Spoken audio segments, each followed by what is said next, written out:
दोस्तों एक बात तो बहुत ही आम है कि जब कोई तरक्की करता है तो उसके दुश्मन उसको न चाहने वाले जलते हैं। वे उसकी तरक्की को सह नहीं पाते हैं और कैसे भी करके उसको डुबोने का प्रयास करते हैं।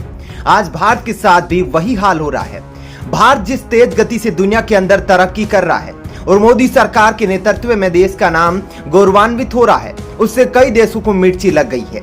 मोदी जी ने सत्ता में आने से पहले ही कह दिया था कि यह 56 इंच का सीना है और कोई भी बड़ा फैसला लेने से पहले हिचकिचाता नहीं है।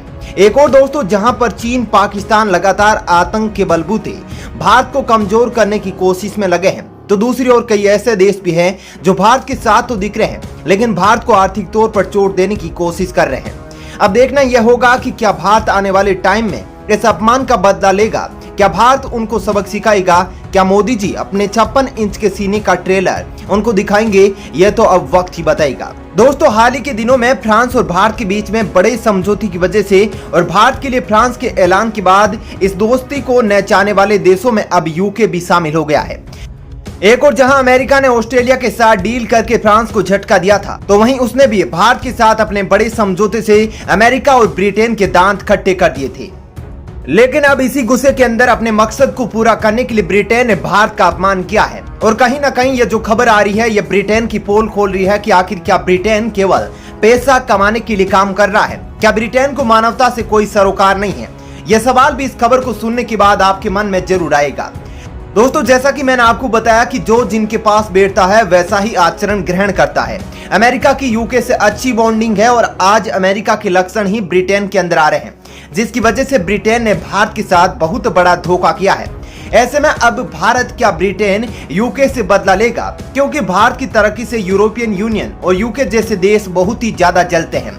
और ऐसे में जबकि फ्रांस भारत का बॉन्डिंग अच्छा हुआ है, इस पर इन देशों का पारा 7वें आसमान पर पहुंच गया है। ये कैसे भी करके फ्रांस और भारत को कमजोर करने की कोशिश में लगे हैं और ऐसे ऐसे कदम उठा रहे हैं जो वाकई में टेंशन को बढ़ाने वाले हैं। जिस प्रकार से अमेरिका ने भी अफगानिस्तान को छोड़कर भारत को धोखा दिया और भारत के सामने एक और संकट को पैदा किया, तो वहीं ब्रिटेन जो भारत के साथ रहने का वादा करता है वह भी अब भारत के साथ बड़ा धोखा कर लिया है। दोस्तों पूरी की पूरी खबर है ना, ये वैक्सीन पर आधारित है जो कि ब्रिटेन के फॉर्मूले पर भारत के अंदर बनाई जा रही है। जी हाँ, हम कोविशील्ड वैक्सीन की बात कर रहे हैं जो भारत के अंदर करोड़ों लोगों को लगाई जा चुकी है। लेकिन अब यूके ने एक ऐसा ऐलान किया है जिसके बाद ये सवालिया निशान खड़े हो जाते हैं कि क्या एस्ट्राजेनेका की फॉर्मूले पर बनी वैक्सीन जो भारत के अंदर बदले हुए नाम के साथ बाजार में सप्लाई की जाती है और लोगों को वैक्सीनेट किया जाता है, क्या उसके अंदर प्रॉब्लम है। क्योंकि जिस प्रकार से ब्रिटेन ने कहा कि कोविशील्ड वैक्सीन लगे लोग यूके के अंदर नहीं आ सकते और अगर आते हैं तो तुमको 10 दिन का क्वारंटाइन से गुजरना होगा, चाहे उनको वैक्सीन लगी है या फिर नहीं लगी। अभी तो तुमको एक और वैक्सीन भी लगाई जाएगी। और तो और भारत की तरक्की को टक्कर देने की कोशिश में किया गया यूके का यह ऐलान है।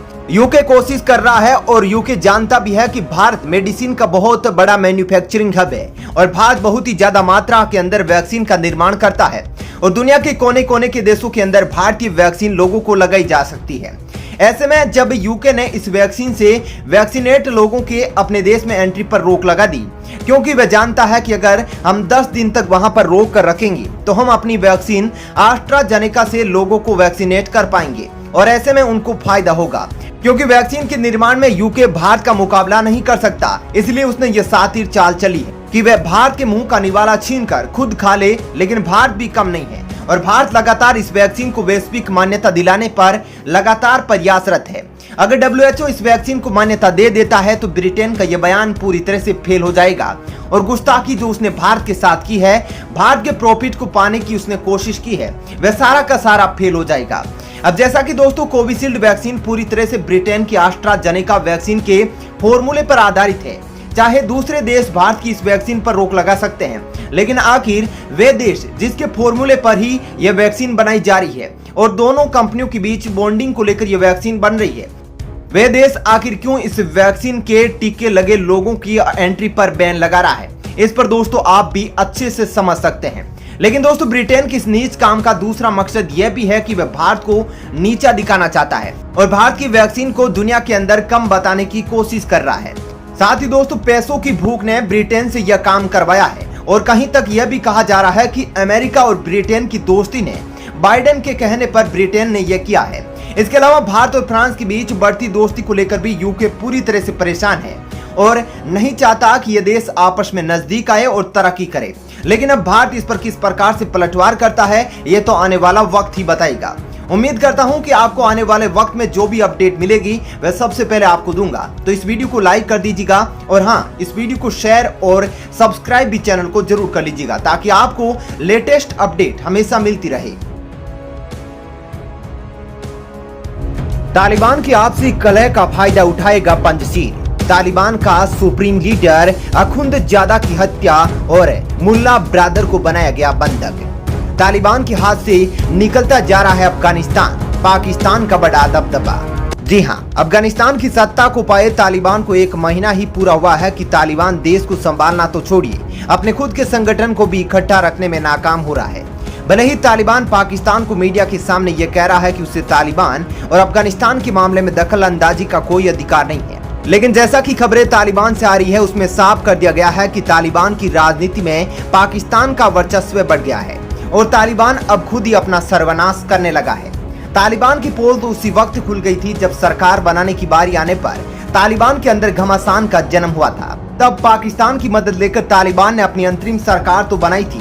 पाकिस्तान के ISI का चीफ तालिबान की घमासान को थामने के लिए काबुल में काफी दिन रुका था, लेकिन अब जो खबरें आ रही है उसने हर किसी को हैरान कर दिया है। एक और जहां ये खबरें परेशान करने वाली है तो दूसरी ओर इनके कुछ प्लस पॉइंट भी है जिसका फायदा पंजशीर को मिलने वाला है। जी हां, तालिबान की इस कलह का फायदा पंजशीर उठाने वाला है और पंजशीर की मदद में भारत ने तो SCO की मीटिंग में ऐलान ही कर दिया था, तो वहीं रूस लगातार तजाकिस्तान में अपने हथियारों को बढ़ा रहा है। साथ ही ईरान और सऊदी अरब ने भी पंजशीर के समर्थन में लड़ने का ऐलान कर दिया है। जी हां, तालिबान अब कमजोर हो गया है, उसके 2 धड़े हो गए हैं जिसमें एक हक्कानी नेटवर्क काम करेगा तो दूसरा तालिबान खुद, क्योंकि आपको पता है कि अगर 2 व्यक्ति लड़ते हैं तो फायदा तीसरा उठाता है और ऐसे में पंजशीर के पास एक मौका है तालिबान को घुटने पर लाने का। दरअसल तालिबान और उसका सहयोगी हक्कानी नेटवर्क जो कि अफगानिस्तान का सर्वे सर्वा बनकर आतंक को अफगानिस्तान की जमीन का स्वर्ग बनाना चाहता है, यहाँ से बड़े बड़े ऑपरेशन को पाकिस्तान की मदद से करना चाहता है।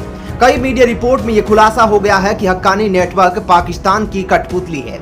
दरअसल दोस्तों, अफगानिस्तान में सत्ता पाने के बाद आपस में खूनी संघर्ष ने तालिबान को बड़ा झटका दिया है। ब्रिटेन की एक मैगजीन ने दावा किया है कि कुर्सी की इस लड़ाई में तालिबान के सर्वे सर्वा हिब्बतुल्लाह अखुंदजादा की मौत हो गई है और उप प्रधानमंत्री मुल्ला ब्रादर को बंधक बनाकर रखा गया है। सत्ता के लिए यह संघर्ष तालिबान के 2 धड़ों के बीच हुआ था।